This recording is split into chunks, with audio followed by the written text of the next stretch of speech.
ભગવાન શિવજી સમાધિમાંથી ઊભા થયા, કપાળ ઉપર એક પ્રસ્વેદ બિંદુ છે, એ પ્રસ્વેદને લઈ અને ધરતી ઉપર મૂક્યું, એમાંથી જે વૃક્ષનું નિર્માણ થયું એ બિલીનું વૃક્ષ છે.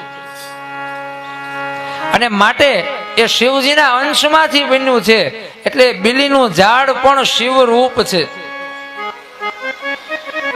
ત્રણેય લોકના તમામ તીર્થ આ બિલી વૃક્ષમાં વાસ પામે છે. વૃક્ષના મૂળની અંદર શિવ અને પાર્વતી વસે છે. આ વૃક્ષની જે છાલ છે એમાં ગૌરી દેવીનો વાસ છે. આ બિલીના વૃક્ષ ઉપર જે ફૂલ ઉગે છે એમાં ઉમા દેવીનો વાસ છે. એના જે પાંદડાઓ છે એમાં કાત્યાયની દેવીનો વાસ છે.